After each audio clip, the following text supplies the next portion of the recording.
Our next guest, best known as Cousin Geri on the classic TV show The Facts of Life. She is the first person with a disability to have a regular role on a primetime series.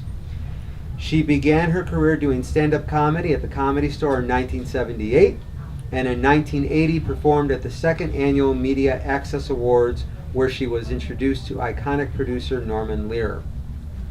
Following her groundbreaking role on Facts of Life, she appeared on the Emmy Award-winning TV movie Two of a Kind, as well as Sesame Street, 21 Jump Street, The Young and the Restless, Strong Medicine, and HBO's heralded Deadwood series, for which she also received Emmy consideration.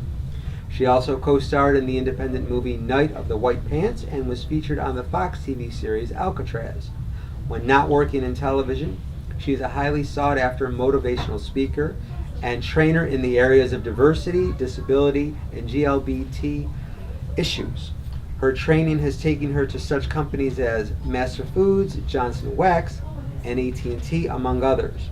She also has trained such government agencies as the CIA, the U.S. Treasury Department, the Defense Intelligence Agency, and the U.S. Army.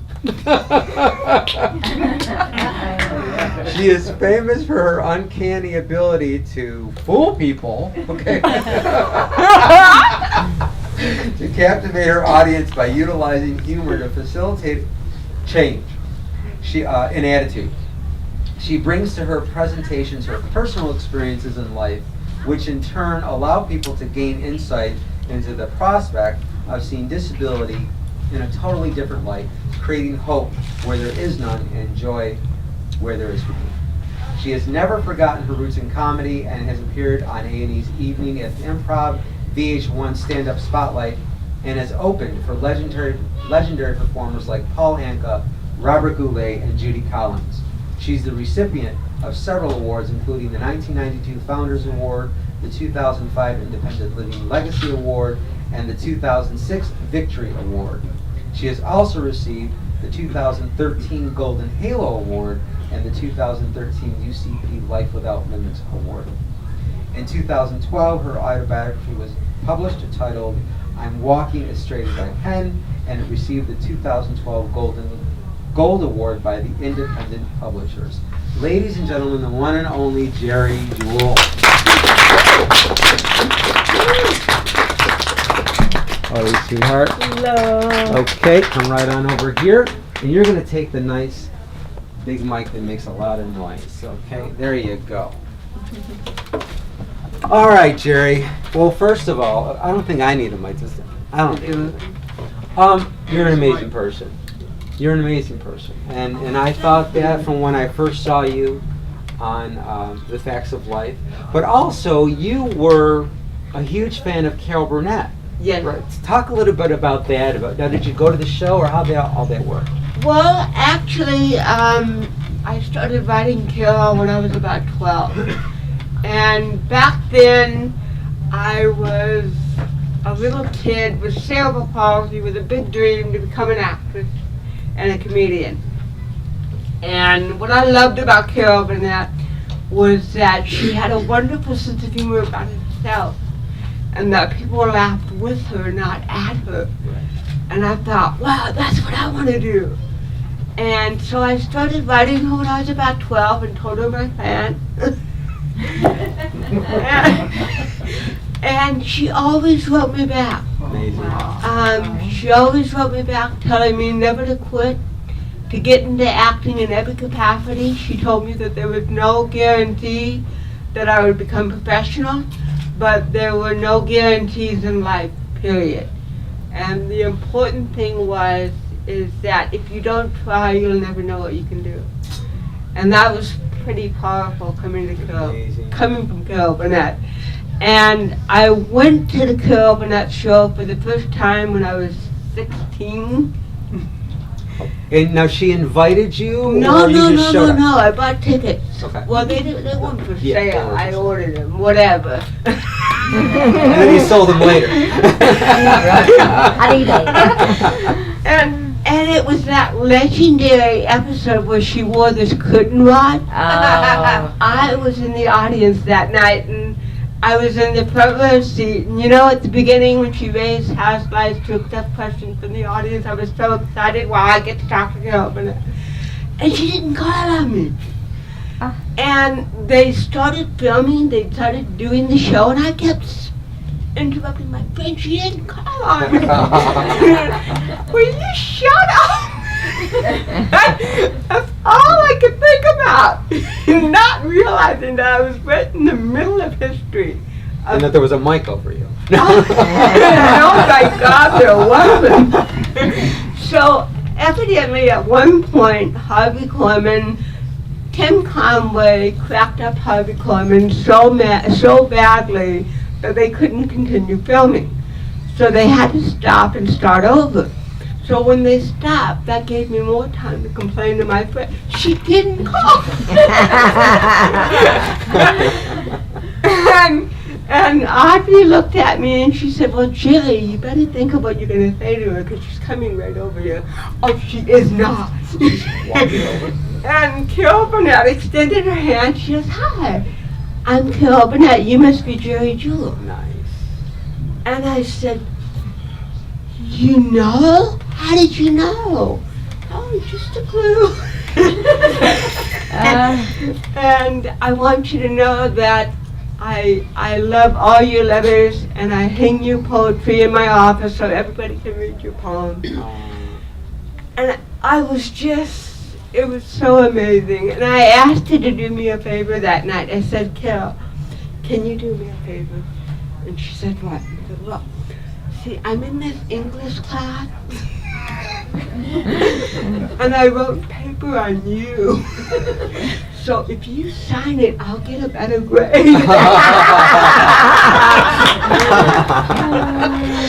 And she signed it.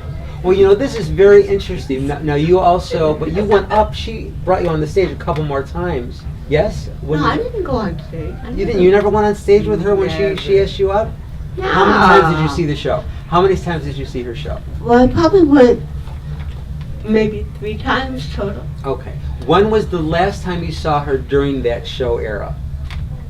1974. Okay.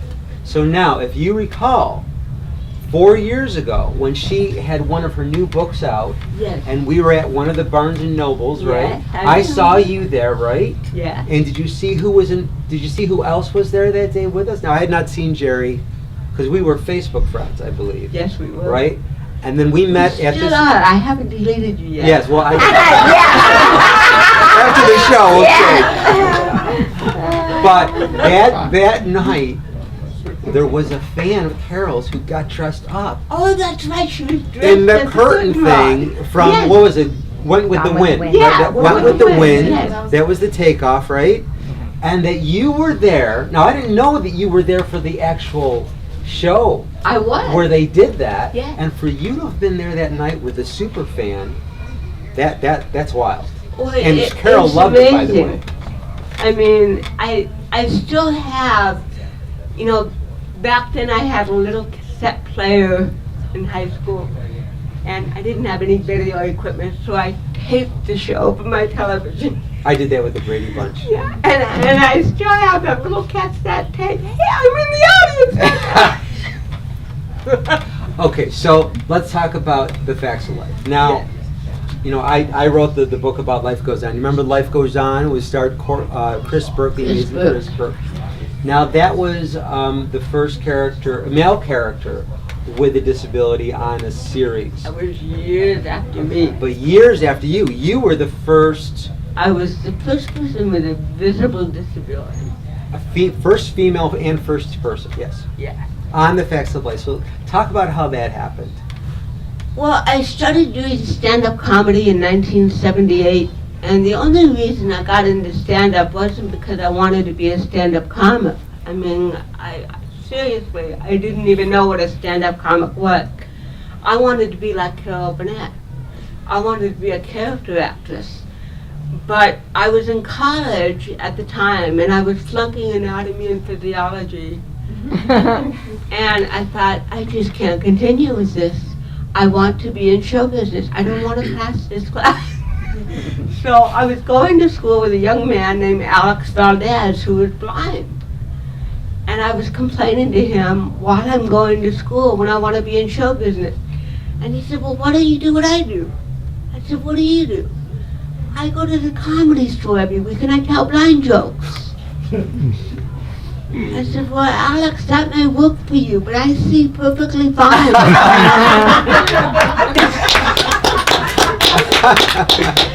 He said, no, dinky face. You tell cerebral palsy jokes. And I did. And I had no idea what I was getting into. And the first night that I ever performed, I got a standing ovation. And it was surreal. It was amazing. And I only did 5 minutes. And I thought, wow. And then as I grew and understood what stand-up was and got into it, I realized that I needed that skill to break into what I really wanted to do in show business, because there was no way that I was ever going to be seen by casting directors, you know, who wants to see an actress with cerebral palsy? I mean, to this day, and I have been in the industry since 1978, I have been sent on a total of maybe 32 auditions in over 3 decades. And so I know that that door is very narrow. And I knew that the only way that I was going to succeed was I had to make my own success. And that's what I did.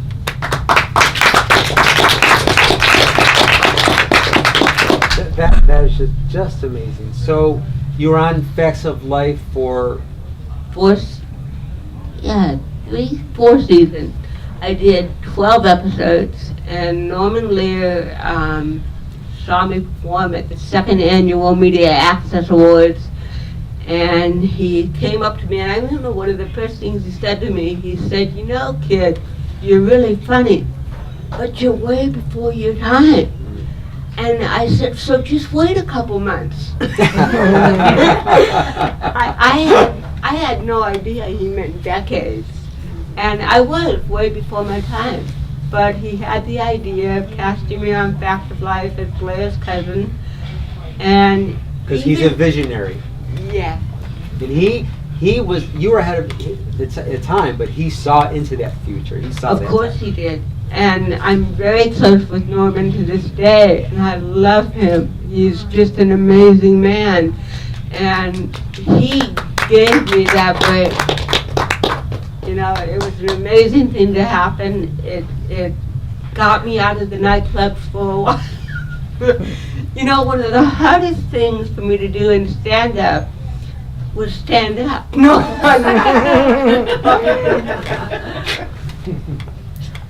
No, seriously, it was holding the mic still. It's, you know, props are never cool with CP. I mean, especially if I have a drink and it's in my left hand and you're sitting on my lap, you're going to be baptized. Again.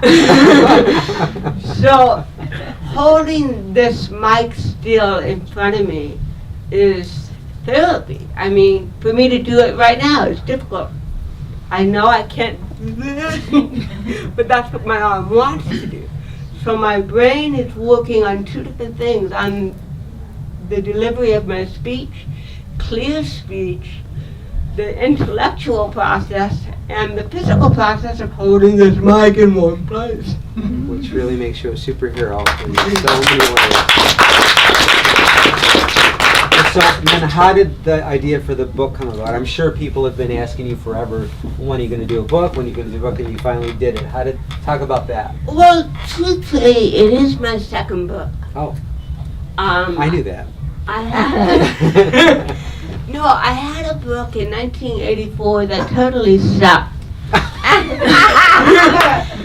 I mean, it was, I couldn't stand that book. And at that time, I was 25 years old. Nobody should have an autobiography written at 25. You haven't even lived yet. But I was a puppet back then, and in the 80s I did what everybody told me to do, and I got into contracts that I shouldn't have gotten into, and this book was published. And what's interesting is that they didn't allow me to write it. That was the mortifying part for me, is that the book was written by somebody else, yet it was my life story. And at that time, I had a hell of a book deal. I mean, top of the line publisher, 2-week book tour, paid, flew all over the United States and Canada. And then I had to go the second year on a second book tour for the paperback. Another 2 weeks to promote a book I didn't like. And the book was called Geri. And it was a cute little nice story about overcoming disability. And it was interesting because I did an episode of Donahue. And you know this, Herbie, a lot of people don't really read your book. They just say they did. Yeah. I mean, the people in They didn't read it. Phil read the book, and I was like, oh no, he read it. And I saw all these markings throughout his notes to ask questions. And the first question he said to me, he said, Geri, right up front, very early on in your book, you wrote, and let me quote you, and I wanted to say, oh please, don't quote me. But I knew I couldn't, because the publisher would have killed me. So he said, you wrote that cerebral palsy are the 2 ugliest words in the English language. That sounds totally hypocritical of what you're about. Why would you write something like that? And I wanted to say, because Phil, I didn't write the book. But I was cornered. I couldn't say it. So I just looked at him and I said, well, Phil, you're an intelligent man. I said, you're taking it very literally. I mean, it was more of a metaphorical. I love it. I love I it. was like trying my best to get out of this, and I'm thinking it can't get any worse, right? It got worse. Within 15 minutes, he says to me, this is live television, you can't get out of this. He says, Geri, you wrote very lovingly about a teacher that really made a difference in your life. Can you tell us more about that teacher? And when the camera pans my face, you see this total blankness. And I'm like, my mind is looking through the archives of my brain. And I said, well, Phil, can you give me a hint, like the initials? And at that point, he took the microphone like I have, right here, and he went like this. He hit himself in the head with it 3 times. And he said, I could swear she wrote this book. So, in a seashell, I never like to say nutshell, in a seashell, I made up my mind at that point that someday I would write the real Geri Jewell story, the truth. And I was going to write every single word, and I was going to stand behind it and be proud of it. And that's what this book was. Wow.